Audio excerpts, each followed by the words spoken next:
Hello students, welcome to ফিজিজি। My name is Pappu সরকার।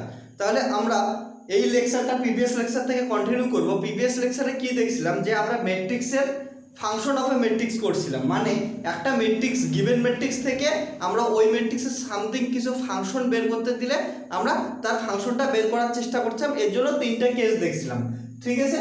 এখন যদি আমাদের নেক্সট টপিকটা যে হবে, নেক্সট টপিকটা কি হবে, সাপোজ তোমাদের কিছু ইকুয়েশন দেওয়া আছে, সেই ইকুয়েশনগুলো থেকে আমাদের কিছু আননোন কোয়ান্টিটি বা সলিউশন, ওই ইকুয়েশনগুলোর সলিউশন সলভ করতে লাগবে। তো ওই সলিউশন যে ফাইন্ড আউট করব, সেই লেকচারটা হবে আজকের lecture.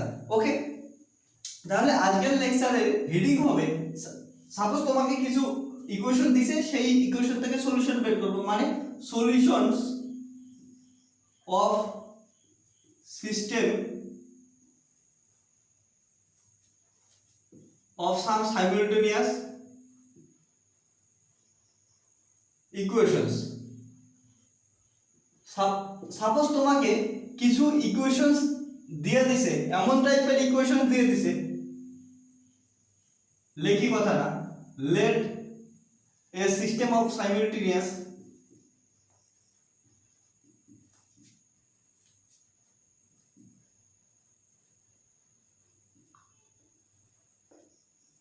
equations are a11x1 plus a12x2 plus a13x3 plus a1nxn equal to b1, a21x1 plus a22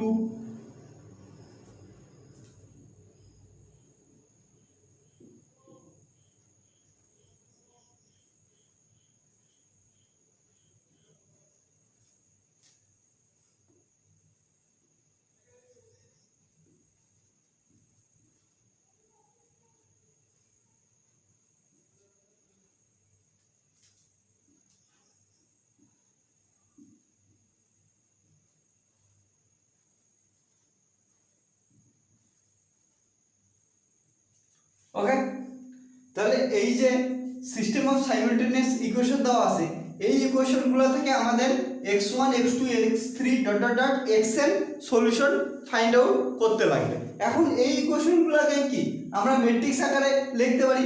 কেমন করে লিখতে পারি দেখো,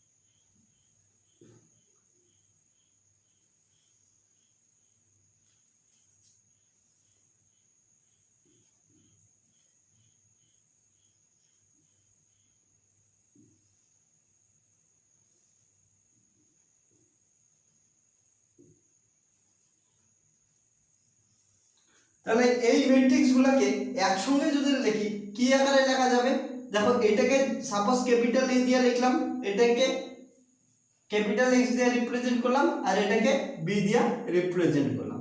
তাহলে এই ধরনের একটা ম্যাট্রিক্স পেলাম। ওয়্যার এ কি বি, এক্স কি আর বি কি দেখি,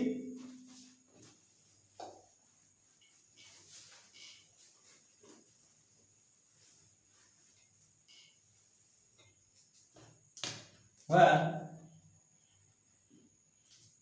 capital A equal to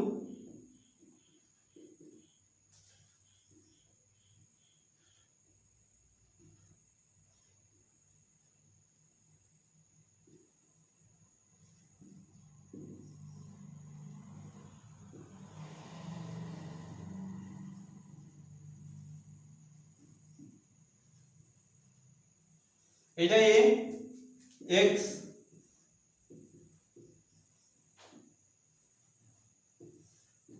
b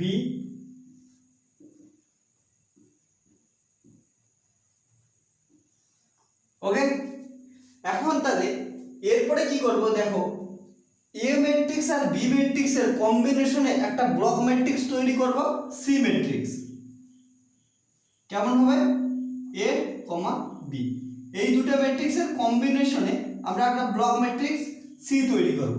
এবং এই সি ম্যাট্রিক্সটা কেমন করে তৈরি করব এবং এর ইউজ কেমন করে হবে, এটা কিসের জন্য তৈরি করলাম, এগুলো যখন এক্সাম্পল সলভ করব তখন আমরা সব বুঝতে পারবো। ওকে, এখন দেখি যে এই ইকুয়েশনগুলো আমরা সলভ করব কেমন করে।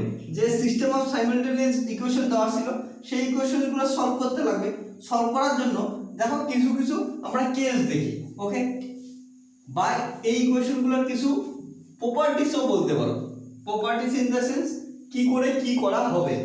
সাপোজ কেস 1, কেস 1 কি, যদি ইকুয়েশনগুলা নন হোমোজেনিয়াস হয়। নন হোমোজেনিয়াস মানে কি, এই যে ইকুয়েশনটা দেখলাম ax = b, এটার ক্ষেত্রে b ≠ 0 হবে, তাহলে কি নন হোমোজেনিয়াস।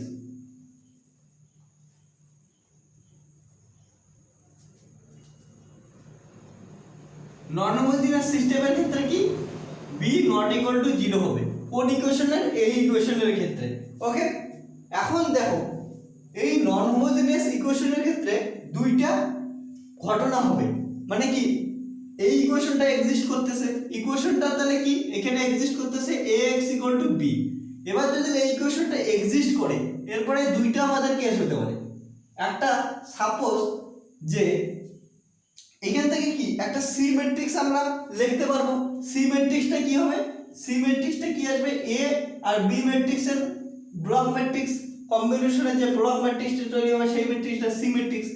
এখন যদি rank of matrix A not equal to rank of matrix C হয়, মানে এই যে সি ম্যাট্রিক্সটা আর এ ম্যাট্রিক্সটা র্যাঙ্ক যদি ইকুয়াল না হয় তাহলে কখনো সলিউশন এক্সিস্ট করবে না। ওকে, তাহলে এটাকে বলা হবে ইনকনসিস্টেন্ট সলিউশন। মানে কি, সলিউশন ডাজ নট এক্সিস্ট।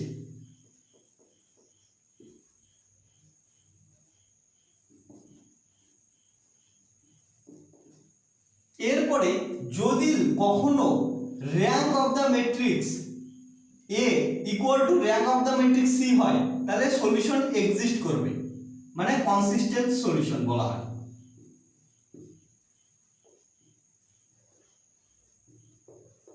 এর মানে কি সলিউশন এক্সিস্ট।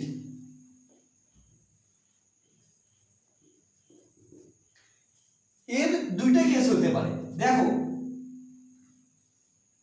কি কি, যখন সলিউশন এক্সিস্ট করবে, এক্সিস্ট করার পর যদি কখনো এই দুটো ম্যাট্রিক্সের র্যাঙ্ক যদি ওই ম্যাট্রিক্সের অর্ডারের সমান হয় তাহলে কি হবে, ইকুয়াল টু ওই অর্ডারের সমান হয়। ম্যাট্রিক্স দুটো যে থাকবে ওর অর্ডারের যদি সমান হয় তাহলে তখন বলা হবে ইউনিক সলিউশন এক্সিস্ট।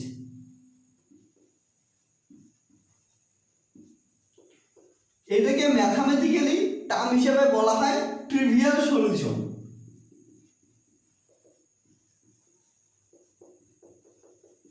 এরপরে যদি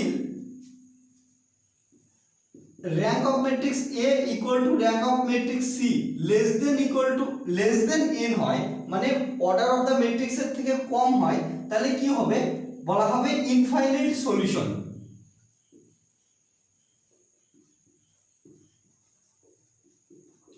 একে ম্যাথমেটিক্যাল টার্মে বলা হয় non trivial solution.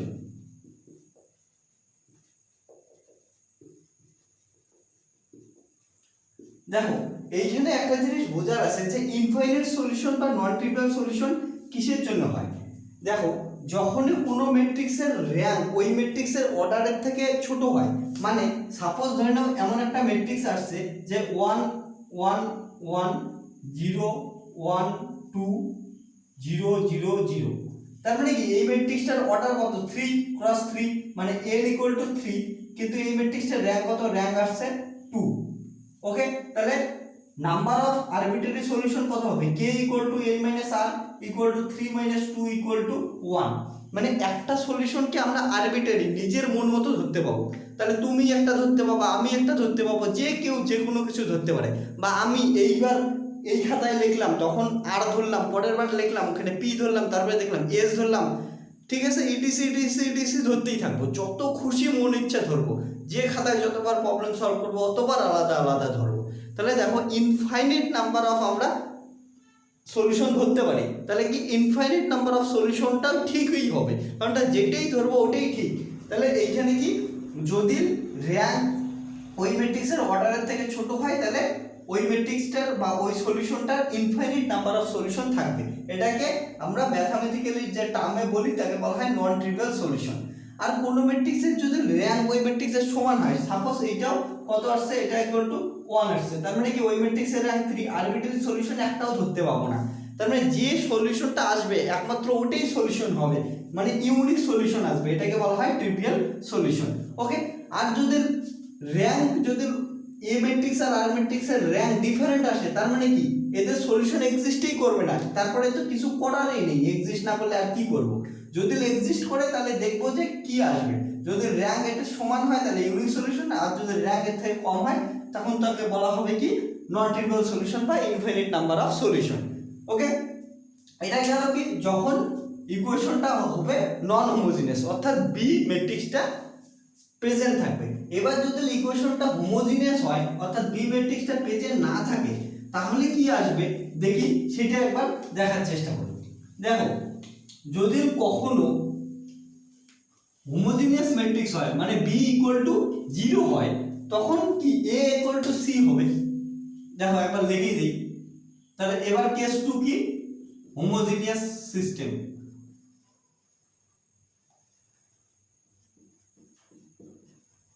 that is b equal to 0।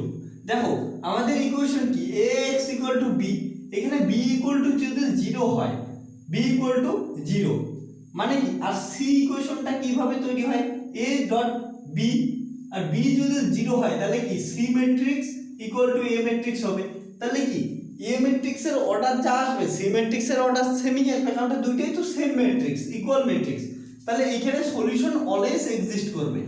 এখানে ইকুয়েশনটা তাহলে কি আসলো ax 0 আসলো, ঠিক আছে, তাহলে এখানে তো সলিউশন অলওয়েজ এক্সিস্ট করবে, কি লিখি সলিউশন অলওয়েজ এক্সিস্ট। ওকে, এখানে সলিউশন অলওয়েজ এক্সিস্ট করবে। ওকে, তাহলে এখন যদি দুইটা কেস কি কি হতে পারে, একটা কেস র্যাঙ্ক অফ ম্যাট্রিক্স এ দুইটাই দেখো সেমই আসবে, এটা আলাদা করে লেখার কিছু নাই, যদি less than equal two n হয় তাহলে কি হবে ইনফাইনাইট সলিউশন। কিসের জন্য হয় এর আগে বললাম, একে ম্যাথমেটিক্যাল টার্মে কি লেখা হয় নন ট্রিভিয়াল সলিউশন।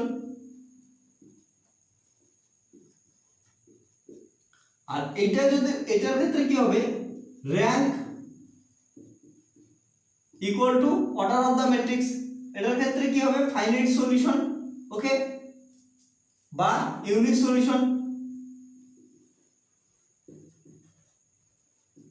ওকে, ইউনিক সলিউশন হলো এটাকে কি বলা হয় ম্যাথমেটিক্যাল টার্মে ট্রিভিয়াল সলিউশন। ওকে, তাহলে হোমোজিনিয়াস ম্যাট্রিক্স বা হোমোজিনিয়াস ইকুয়েশন যখনই দেওয়া থাকবে অর্থাৎ b ইকুয়াল টু যখনই 0 দেওয়া থাকবে তখন সলিউশন এক্সিস্ট করবেই, সলিউশন এক্সিস্ট করবে, এবং যদি অর্ডার থেকে র্যাঙ্ক ছোট হয় তখন তাহলে কি হবে ইনফাইনাইট নাম্বার অফ সলিউশন অর্থাৎ নন ট্রিভিয়াল সলিউশন, আর যদি কখনো অর্ডার র্যাঙ্কের সমান হয় তাহলে ইউনিক সলিউশন অর্থাৎ ট্রিভিয়াল সলিউশন দেখা যাবে। দেখো এটা একটা এক্সাম্পলের সাহায্যে মনে রাখি, সাপোজ দুইটা প্লেন আছে প্যারালাল প্লেন আছে, তাহলে প্যারালাল প্লেন দুটা যদি প্যারালাল হয় তাহলে কি দুইটা কখনো কোনো সময় কাট করবে না, এখানে কাট করাটা আমরা সলিউশনের সঙ্গে সিমিলারিটি রাখতেছি, তাহলে প্যারালাল থাকলে কাট করবে না, তখন তাহলে কি সলিউশন এক্সিস্ট করবে না, যেমন rank A not equal to rank C হলে সলিউশন এক্সিস্ট করবে না, মানে তখন প্লেন দুটা প্যারালাল। এবার যদি প্লেন দুটা কি হয়, প্লেন দুটা যদি একটা পয়েন্টে কাট করে, ঠিক আছে, তাহলে ইউনিক সলিউশন থাকবে। প্লেন দুটো ধরে না এমন করে গেল একটা পয়েন্টে কাট করলো তাহলে ইউনিক সলিউশন। এবার যদি প্লেন দুটো ওভারল্যাপ করে এমন এমন এমন এমন এমন করে, এটার উপরে এ থাকে এর উপরে এ থাকে, মানে অসংখ্য নাম্বার অফ সলিউশন আমরা এক্সিস্ট করতে পারে, মানে অসংখ্য জায়গায় কাট করতে পারলে ওভারল্যাপের সময়, তাহলে অসংখ্য সলিউশন এক্সিস্ট করবে। ওকে, আশা করি এইটুকু সবাই বুঝতে পারছো। এর পরের বার দেখো আমরা কি এতদিন অবধি যে এই নন ট্রিভিয়াল সলিউশন বা ইনফাইনাইট নাম্বার অফ সলিউশনের জন্য কি কেমন করে বের করি এর প্রসিডিওর শিখছিলাম। এর প্রসিডিওর কি কি শিখছিলাম, একটা কিন্তু আরবিট্রারি সলিউশন নিজের থেকে ধরে নেব, তারপরে ওইখান থেকে সলিউশন বের করার শিখছি, যেমন আইগেন ভেক্টরের ক্ষেত্রে যেটা পড়ে আসছি আমরা। ওকে, তারপরে এই ফাইনাইট সলিউশন বা ইউনিক সলিউশনের জন্য আমরা কি বুদ্ধি বের করছিলাম, বজ্রগ্রহণ করছিলাম, বজ্রগ্রহণ করে ইউনিক সলিউশন বের করছিলাম। ঠিক আছে, দেখো ইউনিক সলিউশন বের করার জন্য আর একটা মেথড আমরা ইউজ করি, সেই মেথডটার নাম হচ্ছে ক্যামার মেথড, ক্যামার রুল। ওকে, ক্যামার রুলটা তোমরা 11 আর 12 এ ম্যাট্রিক্সে অনেকবার পড়ছো। সেই ক্যামার রুলটা তাহলে কি ইউনিক সলিউশনকে অর্থাৎ ফাইনাইট সলিউশনকে করার জন্য ইউজ করা হয় ক্যামার রুল। তাহলে ক্যামার রুলটা দেখি, যদি ভুলে যাও একবার রিভিশন হয়ে যাবে। ক্যামার রুল কি ছিল, লেট ইকুয়েশন কি কি দেওয়া থাকবে, এখানে কিন্তু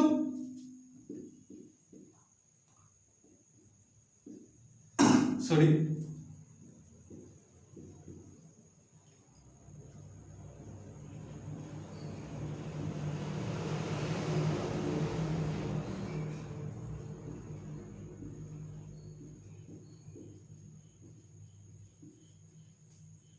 এটাকে ম্যাট্রিক্স আকারে লিখলে কি করে লিখবো,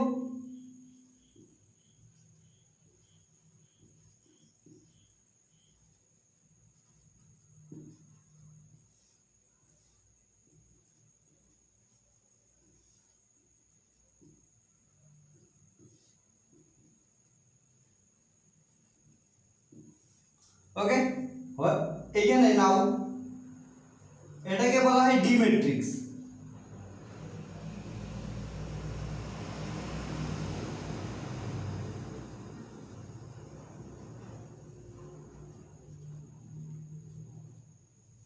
ওকে, এবার আরো কিছু ম্যাট্রিক্স বের করি, সেটা D1 লেখার মানে হচ্ছে এই যে এই ম্যাট্রিক্সটা আছে, এই যে কলাম ম্যাট্রিক্সটা আছে, এই কলাম ম্যাট্রিক্সটাই কি করব, এই ডি ম্যাট্রিক্সের একটা কলামকে রিপ্রেজেন্ট করে দেব। ঠিক আছে, তাহলে D1 মানে এই যে ডি এর যে কলাম ম্যাট্রিক্স ডি এর যে ম্যাট্রিক্সটা আছে তার কলাম নাম্বার 1 কে এই ম্যাট্রিক্সটা দিয়ে রিপ্রেজেন্ট করে দেব। তাহলে কি হবে D1 D2 D3। ওকে, আর বাকিগুলো থাকবে।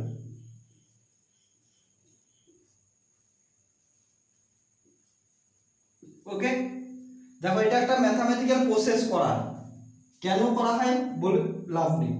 D2 এর জন্য কি করব, এই ম্যাট্রিক্সটার 2 নাম্বার কলামটাকে রিপ্লেস করে দেব এটা দিয়া। তাহলে কি হবে,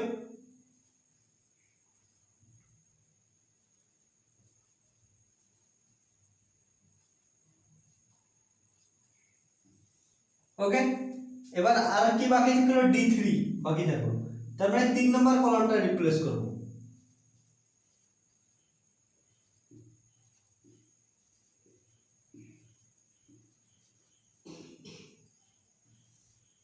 ওকে, তাহলে এখন ইউনিক সলিউশন বললে কত আসলো, D1 D2 D3 এগুলো তো পাইলাম।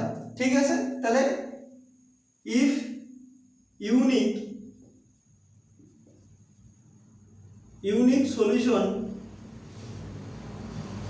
সলিউশনস এক্সিস্ট, যদি ইউনিক সলিউশন এক্সিস্ট করে অর্থাৎ ফাইনাইট সলিউশন হয়, তাহলে কি আসবে, দেন সলিউশনগুলো কি কি হবে, x হবে d1 বাই d, y কি হবে d2 বাই d, তারপরে z কি হবে d3 বাই d।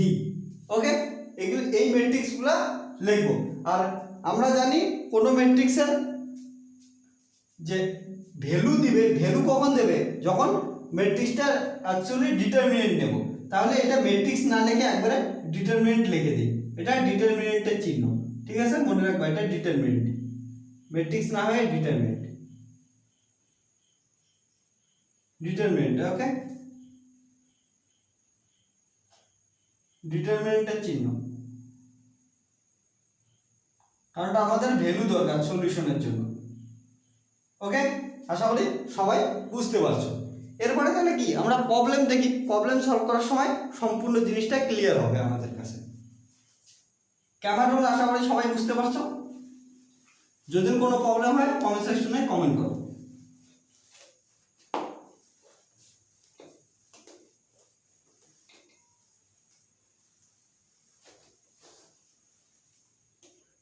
এবার দেখো ফার্স্ট কোশ্চেন কি, ফার্স্ট কোশ্চেন আছে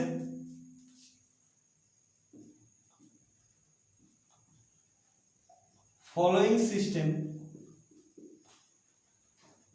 of simultaneous equation has non-trivial solution, then value of b is, equation কি কি দেওয়া আছে 2x plus y plus 2z equal to 0, x plus y plus 3z equal to 0, 4x plus 3y plus bz equal to 0।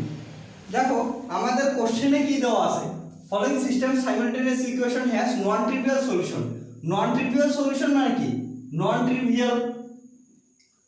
trivial solution মানে কি infinite number of solution। Okay,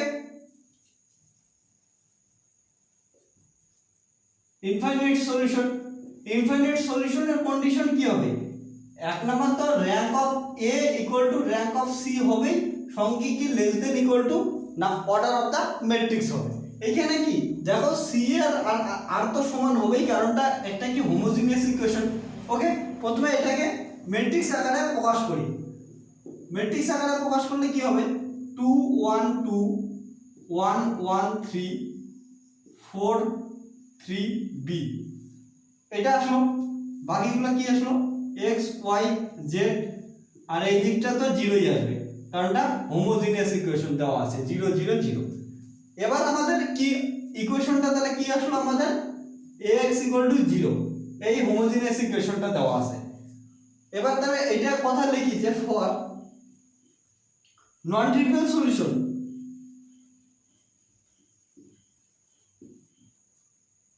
solution rank of the matrix A less than equal to n, n কত 3, তার মানে 3 থেকে কম হবে rank, সেটা 2 হতে পারে বা 1 হতে পারে। তাহলে এই ম্যাট্রিক্সটা আমাদের কি র্যাঙ্ক বের করতে লাগবে। এই ম্যাট্রিক্সটা কত 2 1 2 1 1 3 4 3 b, এই ম্যাট্রিক্সটা র্যাঙ্ক বের করতে লাগবে। র্যাঙ্ক বের করার জন্য কি আপার ট্রায়াঙ্গুলার ম্যাট্রিক্স বানাবো, আপার ট্রায়াঙ্গুলার ম্যাট্রিক্সের জন্য অপারেশন করতে লাগবে। অপারেশনটা কত করব দেখো, এখানে লিখি 2 r2 r1 করি, এন্ড আরেকটা অপারেশন কি করি এটার জন্য r3 ইকুয়াল টু আসবে r3 2 r1।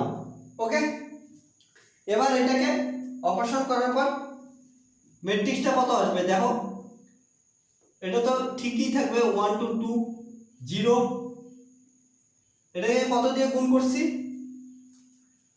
2 দিয়ে গুণ করতেছি, মাইনাস এটা করতেছি 2 দিয়ে গুণ করলে 1, ঠিক আছে 1, তারপরে 6 2 4, তারপরে এটাকে 0, তারপরে এটাকে 2 দিয়ে গুণ করব, সোজা কথা -2 দিয়ে গুণ করব 1, তারপরে b 4। ওকে, তাহলে দেখো এবার কি আপার ট্রায়াঙ্গুলার ম্যাট্রিক্সের জন্য এই টার্মটাকেও 0 করতে লাগবে। এর জন্য আবার আমরা কি করব অপারেশন করব r3 r3 r2। এবার এই ম্যাট্রিক্সটা দেখা যাবে কত 2 1 2 0 1 4 0 0 b 8, ঠিক আছে। এবার এই ম্যাট্রিক্সটার কি আমাদের র্যাঙ্ক কি লেস দেন ইকুয়াল টু 3 আসতে লাগবে। এবার এই টার্মটাকে যদি 0 করি, ঠিক আছে, তাহলে র্যাঙ্ক কত আসবে 2 আসবে। আর যদি এই টার্মটাকে নন জিরো করি তাহলে র্যাঙ্ক আসবে 3, কিন্তু আমাদের কন্ডিশন অনুযায়ী র্যাঙ্ক 3 থেকে কম লাগে। তাহলে কি হবে অ্যাকর্ডিং টু কন্ডিশন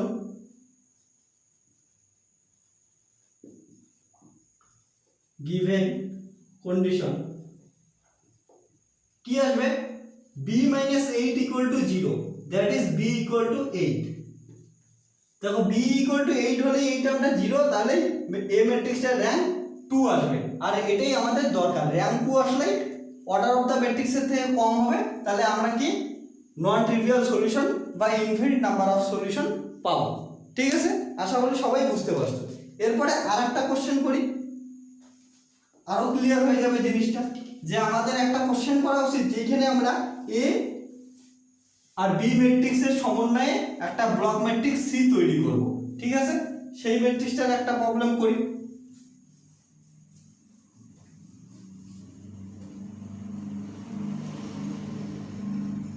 দেখো যদি একটা কোশ্চেন থাকে এমন, for what value of alpha and beta following system has infinite number of solution। দেখো ইনফাইনাইট নাম্বার অফ সলিউশন মানে এখানেও সেম কোশ্চেন, ইকুয়েশনগুলো দেওয়া আছে।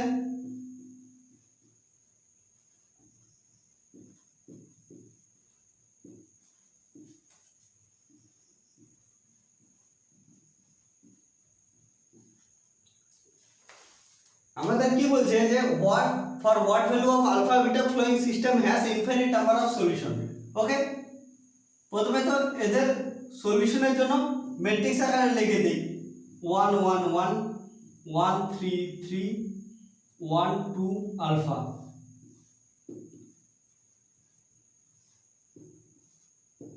Five 9 beta. ওকে, এবার দেখো ইকুয়েশনটা কি দেওয়া আছে, ax = b, তাহলে এখান থেকে সি ম্যাট্রিক্স বের করে নেব, ব্লক ম্যাট্রিক্স। সি ম্যাট্রিক্সটা কেমন আসবে, a, b। এ ম্যাট্রিক্সটা কত আসলো, সঙ্গে বি, বি এর জন্য কি আমরা ডট দিয়ে বা কমা দিয়ে লিখতে পারি, জাস্ট এটা বোঝাইতে চাই যে এইটা এ ম্যাট্রিক্সের এলিমেন্ট, পরেরটা বি ম্যাট্রিক্সের এলিমেন্ট, তাছাড়া ডটের কোনো ভ্যালু নেই, এইটুকুই জাস্ট বোঝাচ্ছি। এখন আমাদের কি বলছে, ইনফাইনাইট নাম্বার অফ সলিউশন, মানে এটার র্যাঙ্ক বের করতে লাগবে। র্যাঙ্ক বের করার জন্য আবার ট্রায়াঙ্গুলার ম্যাট্রিক্স বানাবো, ওর জন্য অপারেশন করি r2 = r2 - r1, আর এটা কি করব, and r3 = r3 - r1, তাহলে c কত আসবে 1 1 1 5, এটা 0, r2 2 2 4 0 1 alpha -1 beta -5। ওকে, এবার এইটাকে 0 করতে লাগবে আমাদের নিচের টার্মটাকে। আবার ট্রায়াঙ্গুলার ম্যাট্রিক্সের জন্য কি করব, আরেকটা অপারেশন করি। আরেকটা অপারেশন কি হবে, এটাকে 0 করার জন্য r3, ওকে, r3 - r2/2, এটা করে দেই, এটাকে 0 আসবে। তাহলে সি ম্যাট্রিক্সটা কত আসবে 1 1 1 5 0 2 2 4। ওকে, তারপরে এটা কি 0 0, ওকে, এটা কত আসলো আলফা -1 আর হচ্ছে -1, আলফা -2 আর বিটা -5, আর এইদিকে হচ্ছে 2, তারপরে বিটা -7। এরপরে দেখো আমাদের কন্ডিশন অনুযায়ী, অ্যাকর্ডিং টু দ্য কন্ডিশন কি ইনফাইনাইট নাম্বার অফ সলিউশন হওয়া উচিত। ইনফাইনাইট নাম্বার অফ সলিউশনের জন্য কি rank of the matrix C equal to rank of the matrix A less than equal to 3 আসা উচিত, মানে number of the order of the matrix. Okay, এটা equal two, এটা হওয়ার জন্য কি হতে লাগবে, সি ম্যাট্রিক্সটা যদি আমরা বা এ ম্যাট্রিক্সটা যদি এ ম্যাট্রিক্সের অর্ডার 3 থেকে কম হইতে লাগে, তাহলে কি আলফা -2 = 0 হতে লাগবে। আলফা -2 = 0 মানে কি আলফা = 2, আলফা -2 = যদি 0 হয় তাহলে এ ম্যাট্রিক্সের র্যাঙ্ক কত 2 হবে, আর এটা ইকুয়াল টু হতে লাগবে, তার মানে সি ম্যাট্রিক্সের র্যাঙ্কও 2 আসা দরকার। সি ম্যাট্রিক্সের র্যাঙ্ক 2 আসার জন্য কি এই ম্যাট্রিক্সটাকেও 0 হতে লাগবে, তাহলে বিটা মাইনাস 7 ইকুয়াল টু 0, তাহলে বিটা ইকুয়াল টু কত হবে 7। তাহলে according to the question our value alpha equal to 2 and beta equal to 7। আশা করি সবাই বুঝতে পারছো। এরপরে যদি আরেকটা কোশ্চেন আমরা নেই, দেখো সিমিলার কাইন্ড অফ আরেকটা কোশ্চেন নেই, তাহলে তোমাদের কাছে সমস্ত ক্লিয়ার হয়ে যাবে। আশা করি এখনই সমস্ত ক্লিয়ার হয়েছে যে আমরা কেমন করে সি ম্যাট্রিক্স ব্লক ম্যাট্রিক্স বানাবো, তারপরে ওইখান থেকে দেখব যে ইনফাইনাইট সলিউশন হলে র্যাঙ্ক অফ দ্য ম্যাট্রিক্সের থেকে কম হবে, আর যদি ট্রিভিয়াল সলিউশন হয় তাহলে র্যাঙ্ক অফ দ্য ম্যাট্রিক্সের সমান হবে ওই ম্যাট্রিক্সের অর্ডার। ওকে, এবার একটা কোশ্চেন আসছে যে for what value of alpha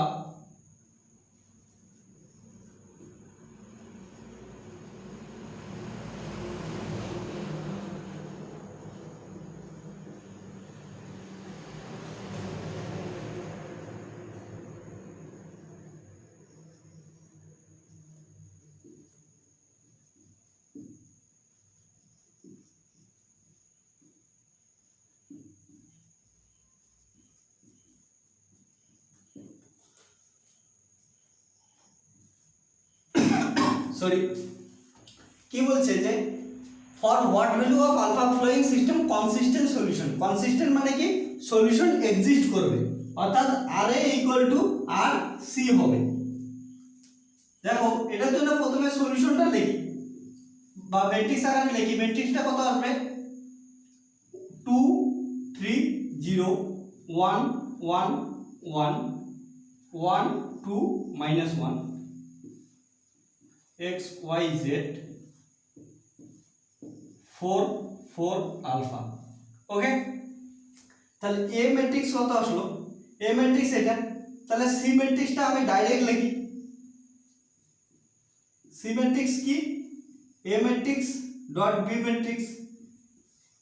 A matrix কত এটা 2 3 0 1 1 1 1 2 -1। সি কত 4 4 আলফা।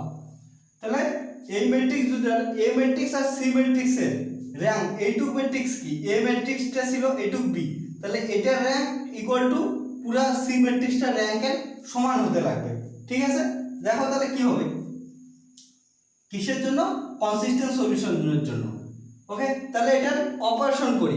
অপারেশন করার পর দেখি যে কি আসে। ঠিক আছে, তারপরে ওদের র্যাঙ্ক সমান করে দিই। তাহলে অপারেশনটা কি করি, সাপোজ R2 এর অপারেশন করি 2R2 -R1 করি, এন্ড R3 এর অপারেশন করি 2R3 -R1। তাহলে সি ম্যাট্রিক্সটা এমনই লিখবো যদি নরমালি লিখি 2 3 0 4, তারপর এটা কত হবে 2 দিয়ে গুণ করব -1 করব 0 2 -3 মানে -1 2 -0 2 4 -8 -4 মানে 4। আবার এটার ক্ষেত্রে কি আসবে 0 আসবে, তারপরে 4 -3 মানে 1 -2,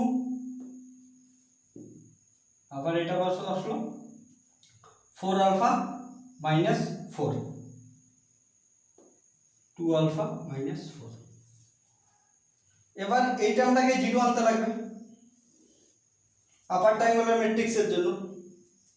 তাহলে শুধু যোগ করে দেই R3 প্লাস R2। তাহলে সি ম্যাট্রিক্স কত আসবে 2 3 0 4 0 -1 2 4 0 0 0 2 আলফা। ওকে, এখন দেখো এই ম্যাট্রিক্সটা কনসিস্টেন্ট সলিউশনের জন্য কি এই ম্যাট্রিক্সের rank according to the question কি হবে আর সি ইকুয়াল টু আর এ হবে। ঠিক আছে, দেখো আর এর র্যাঙ্ক কত আসলো, আর এ ইকুয়াল টু কত আসলো, এখান থেকে 2 আসলো। তাহলে আর সি ইকুয়াল টু কত আসতে লাগবে, that is r C equal to 2 আসবে। আর সি ইকুয়াল টু 2 আসার জন্য কি এই টার্মটাকে 0 করতে লাগবে। So 2 alpha equal to 0, 2 not equal to 0, তাহলে কি আলফা ইকুয়াল টু 0। তাহলে আমাদের এই কনসিস্টেন্ট সলিউশনের জন্য কি আসতে লাগবে, এই আলফাটাকে 0 হতে লাগবে। আশা করি সবাই বুঝতে পারছো। এই লেকচারে এতটুকুই ছিল। যদি তোমাদের ভালো লাগে লেকচারটা লাইক করো, শেয়ার করো, সাবস্ক্রাইব করো। আর যদি বুঝতে কোনো অসুবিধা হয় তাহলে কমেন্ট সেকশনে কমেন্ট করো। এবং তোমাদের কিছু কোশ্চেন পাঠানোর ইচ্ছা থাকলে pgc7@gmail.com এ পাঠিয়ে দাও। Thank you. জয় হিন্দ, বন্দে মাতরম, ভারত মাতা কি জয়।